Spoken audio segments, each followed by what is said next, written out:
উপর নির্যাতন হলেও হয়তো তার জানটা ফিরে পাওয়া যেত, জিন্দেগি বেঁচে থাকতে তো পারতো, তাকে মেরে ফেলে দেওয়া হয়েছে, পরের দিন পুকুর থেকে পাওয়া যাচ্ছে। এই ঘটনা ঘটবে কেন? আহলে সুন্নাত ওয়াল জামাতের কি কাজ নয় এর বিরুদ্ধে প্রতিবাদ করা? যদি বলেন যে নয়, তাহলে আমি বলবো ইসলাম তাহলে কি এর বিরুদ্ধে কথা বলেন? যদি বলেন হ্যাঁ ইসলাম অন্যায়ের বিরুদ্ধে কথা বলেছে, তাহলে আহলে সুন্নাত ওয়াল জামাতের প্রত্যেকটা সৈনিককে আগামী দিন যে কোনো অন্যায় হবে তার বিরুদ্ধে আপনাকে সংগ্রাম করতে হবে। ওই সংগ্রামে যদি আপনার মৃত্যু হয়, আপনি বেহিসাব জান্নাতে যাবেন, এই অঙ্গীকার দিলে আজকে যান।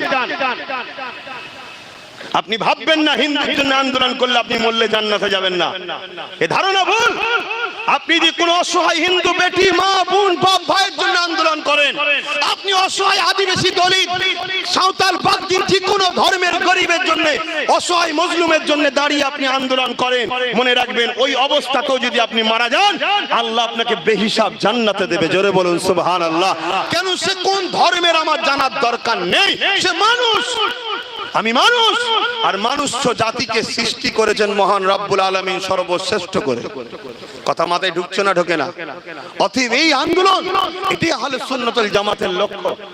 তাই আমি আশা রাখবো আগামী 4 মাসের মধ্যে আপনাদেরকে আর 1 মাস বাড়াচ্ছে, আগামী 5 মাসের মধ্যে আজ থেকে শুরু করে, নতুন হোক পুরাতন হোক, প্রত্যেকে যে কোনো দিন, বৃহস্পতিবার, শুক্রবার, শনিবার, রোববার, এই 4 দিনের মধ্যে আমার কেন্দ্র অফিসে ডাইরেক্ট দেখা করতে হবে। যদি নেতৃত্বর মাধ্যম দিয়ে পারো আসো, না হয় 1 to 1 এসেও দেখা করতে হবে যে আমি এখনো আছি। কেন আগামী দিন তোমার বিপদে আমি হাত দিতে কেন যাব? তুমি আমার কওমের জন্য, আমার দিনের জন্য, সমাজের জন্য, মানুষ জাতির জন্য তুমি কি করেছো বলো? তুমি যখন একা থাকাকে পছন্দ করেছো, তুমি বিপদটা একা ভোগ করো। কথা বুঝতেন না? বলেন না? আগামী দিন কলকাতা, আগামী দিন বারাসাত, আগামী দিন মেদিনীপুর, আগামী দিন 24 পরগনাতে, আগামী দিন হুগলিতে কোন জায়গায় আমার মুসলিমকে একজনকে পিটতে পিটতে মেরে দিল, আমি তার হয়ে কেন রাস্তায় নামবো? সে সমাজের জন্য কি করেছে জানা দরকার আছে না নাই? সে সমাজের জন্য ঐক্য হয়ে থাকতে পছন্দ করেছে কি করে না দেখার দরকার আছে না নাই? তুই যখন একা থাকতে পছন্দ করেছিস, আজ যখন তোর মরার সময় হয়েছে, একা ভোগ কর। হ্যাঁ, বড় পাওয়ারের সাথে বলে যাচ্ছি, আগামী যদি পুরো বাংলা লোক আমাকে যদি ডিভোর্স দেয়, ছেড়ে দেয়, তালাক দেয়, বাদ দেয়, আল্লাহকে সাক্ষী রেখে বলছি, তোমার জাত পাকের কসম, আব্বাস সিদ্দিকীর কোনো অসুবিধা নাই। মোস্তফা কালিয়া বাঁচতে চায়, মোস্তফা কালিয়া মরতে চায়। বলেন মসজিদ, মাদ্রাসা